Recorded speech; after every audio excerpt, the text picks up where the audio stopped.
So the 16 industries and jobs most negatively affected. If you find yourself in any of these 16, the idea right now, the best idea I suggest to you is that you should consider pivoting, meaning you change the way you approach yourself and you apply yourself in these 16 industries, or you exit. So let's look at what they are. Now, if you're in any of this, and we'll go through them one by one, I suggest again, pivot or exit. Now, what does a pivot mean? We cover this more in that club that I mentioned before, the Reboot and Rebound Club.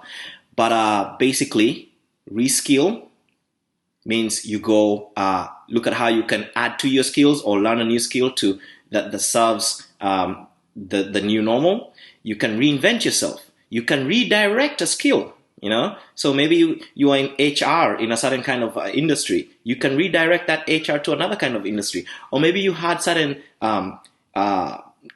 competencies that you built in HR you can use those same competencies in a different department. Or if you have your business, okay, you can reposition, you can reimagine. So these are things that you can do if you find yourself in these jobs and industries that are in already a downtrend. Reskill, reinvent, redirect, reposition, reimagine. And we can cover that in greater detail later. For now, we're just kind of like going through it real fast. Let's go through each one of them one by one. Now, the general job market, okay, that has already changed. And what I mean by that is that the idea of having a full-time job, okay, whereby you've got an employer, this is not going away completely, but to a large extent, it has changed, okay? And not just job habits, not just like the idea of working from home and so on, but the idea of a full-time wage is going to change for a lot of people, okay? Generally, even in industries that are not listed here. Because a lot of companies right now, in uncertain times, they don't have the ability to predict their cash flow and other positions far out in advance for them to be able to guarantee job security.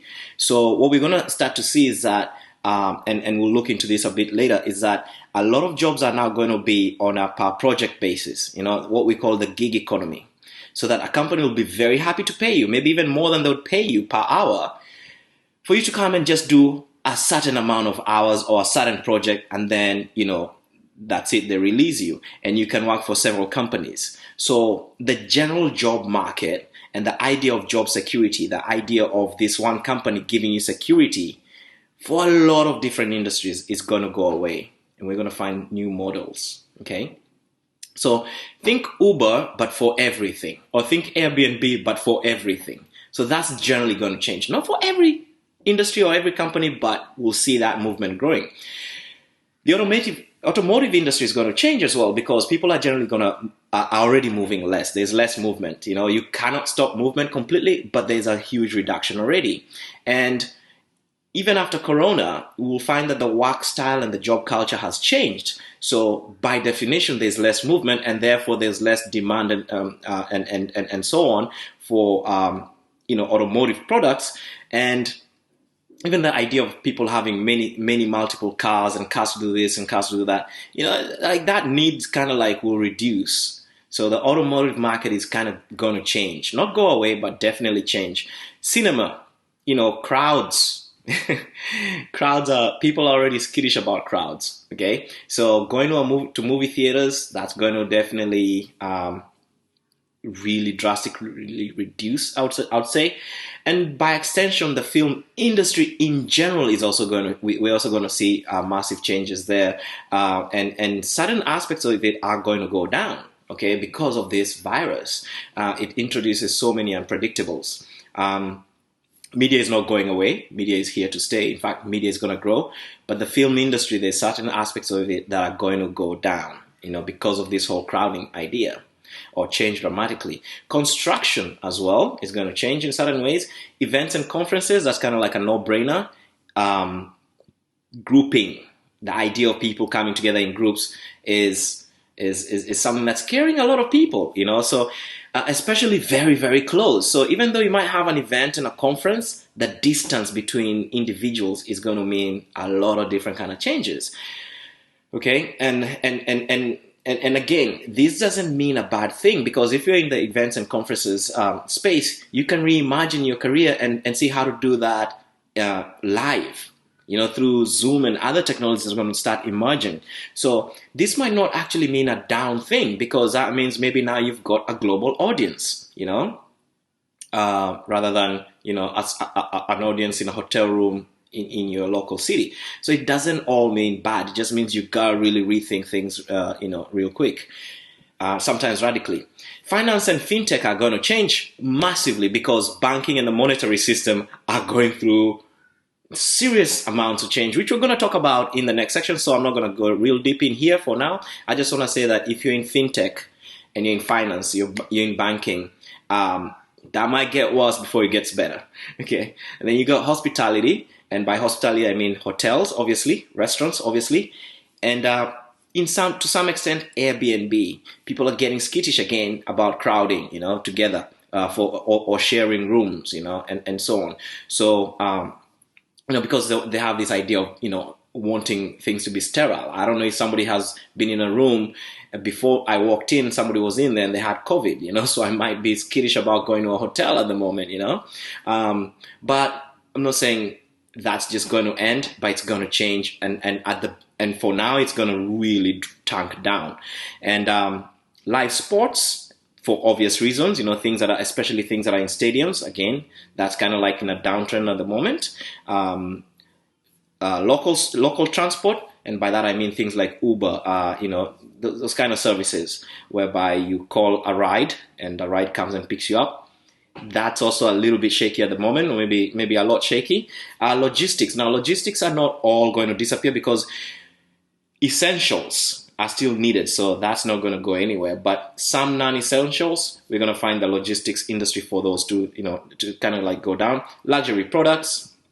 A lot of people right now are thinking about survival and about going back to good old basics. So even if they're not thinking about survival, they're thinking about basics, Right now, people are not thinking so much about bling and showing off and being the latest, hottest thing. They're kind of thinking about family, what matters, the environment, whatever, what's going on with our politics and so on. So the conversation has really shifted from bling to meaningful. The oil and gas industry, definitely changing for obvious reasons. Planes are down, cars are down. But also, as we'll see later when we go into the other modules in this presentation, we're shifting our basis and our understanding of energy. So oil and gas, we had a period where, a few weeks ago, where oil actually went to minus, to a negative pricing, and then it kind of rebounded up. But generally, on the long haul, the oil and gas industry is kind of like a dinosaur. So yeah, the old glory that it had is going to start going away. Real estate, obvious reasons, kind of going down because of, jobs, because of the monetary situation we find ourselves in. And, it's a whole new world. So the thing is with real estate is that it's always forever going to be something we need. We all need land. You cannot put your body in water, so you need land, you know what I mean?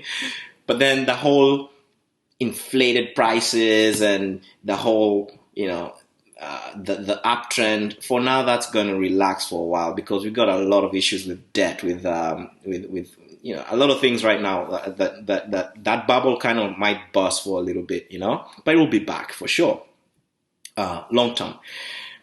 Retail, that's kind of obvious. We already know that retail has been hurt real bad. Tech and gadgets, a lot of tech and gadgets. People don't care so much right now to have the latest this, the latest that.